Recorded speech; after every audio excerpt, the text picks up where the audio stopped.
No vídeo passado eu contei a respeito de um momento desafiador que eu passei da minha vida e que eu venci esse momento com aquela escrita, escrevendo todos os dias. Hoje eu sou feliz e agradecida pela grande quantia de dinheiro que entrou na minha vida. O que antecedeu aquele momento de grande dificuldade, que eu criei ele. No momento que eu estava casada, passando por dificuldades no meu casamento, dificuldades conjugais, eu acho que dificuldades que todos os casais enfrentam. Hoje eu consigo observar que quando eu estou enfrentando um desafio interno de pensamentos intrusivos, de pensamentos negativos, de pensamentos que querem me levar para um espaço de desgraça, de ruindade, um cenário que eu acredito que é o nosso cérebro inferior. Eu não vou saber o termo técnico para falar agora para vocês, mas é aquele cérebro mais primitivo que quer se defender. Quando ele quer criar um cenário de defesa, ele vai sempre criar o pior cenário, porque ele quer se proteger do pior que pode acontecer. Quando eu estava enfrentando crises no meu casamento, meu filho era pequena, antes de passar por aquele momento de quebra financeira que veio a pandemia, olha que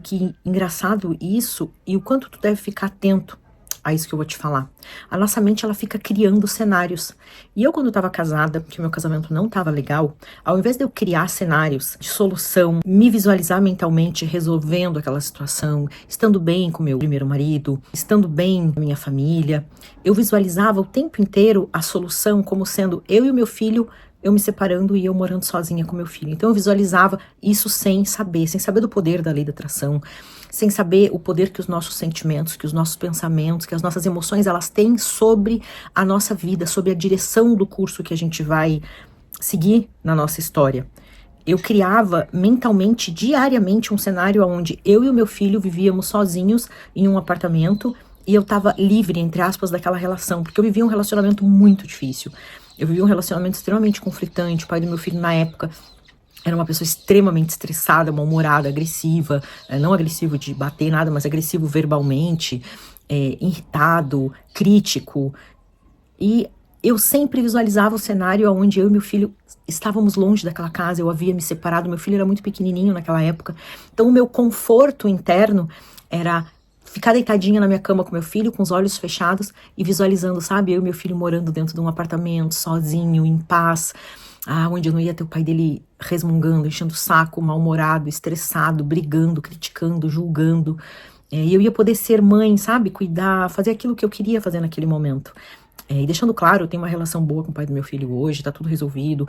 Isso fez parte do nosso aprendizado, entendimento de vida. Eu falo que tudo que eu vivi na relação com o pai do meu filho foi como uma lição, sabe? Um aprendizado para eu aprender a me amar, me valorizar. Tudo na vida é aprendizado. Então, a importância de nós sempre estarmos atentos quanto aos nossos pensamentos, sentimentos, vibrações, emoções que estão precedendo a próxima etapa da nossa vida. Porque a nossa realidade hoje, ela vai criar o amanhã. E quando a gente não consegue ter esse domínio mental sobre os nossos pensamentos, porque muitas vezes o inconsciente, ele tá como um cavalo louco sem encilha, tá? Um cavalo doido, campo solto, correndo, e a gente não consegue controlar o que a gente tá pensando, sentindo. O inconsciente, sabe aquele momento onde você tá quase pegando no sono, que aí vem aquele monte de pensamento que tu não coordena aqueles pensamentos? Aquilo é o inconsciente. O inconsciente é o que rege a nossa vida. Então, por isso que a técnica da escrita é uma técnica muito eficaz para auxiliar essa reprogramação. A técnica do Ho'oponopono é uma técnica fantástica para trabalhar conscientemente a reprogramação desta parte subconsciente. Gente, esses gritos aqui, eu tô na praia, tô numa não é pousada, é um chalé, então tem criança aqui na piscina aqui embaixo. A técnica do Sagrado Rosário, como eu falei no outro vídeo, o terço, eu sempre rezei o terço, né? O Sagrado Rosário, o Rosário são 4 terços. Rezar 4 terços é bastante de uma vez só, são quase 2 horas. Rezar às vezes 1 terço por dia ajuda muito. São práticas que eu sempre faço, que auxiliam muito nesses momentos, principalmente que a gente está com grande dor, que a gente está com sofrimento, que a gente está precisando de um apoio para se reestruturar. Tem aquela questão assim, Tayana, eu preciso sempre ficar fazendo pro resto da minha vida isso? Fiz essa pergunta para mim um dia, porque eu tava com muita dúvida. Eu falei, poxa, eu alcancei algumas coisas na minha vida e Deus sabe o quanto eu sou grata, o quanto meu coração pensa em Deus o dia todo. Deus sabe que tudo eu sou grata a Ele, o quanto eu dedico a minha vida a tudo que eu faço para Ele. Mas eu preciso todos os dias estar rezando, fazendo Ho'oponopono, fazendo escrita? Depende. Se tu tem um filho, tu ama demais teu filho, e o teu filho pede uma ajuda muito forte ali, com muita... e ele faz por merecer aquela ajuda e tu ajuda. Tu vai querer que o teu filho fique todos os dias, 24 horas ali, pedindo coisas novas? Ou então implorando e agradecendo e batendo a porta: pai, obrigado por aquilo que tu fez, pai, obrigado por aquilo que tu fez? Tu vai ficar feliz. Mas também, se ele não fizer todos os dias, e ele sente no coração quanto que tu ama ele também vai ficar feliz, porque o nosso amor a Deus, a nossa gratidão pelas coisas, ele tá dentro do nosso coração.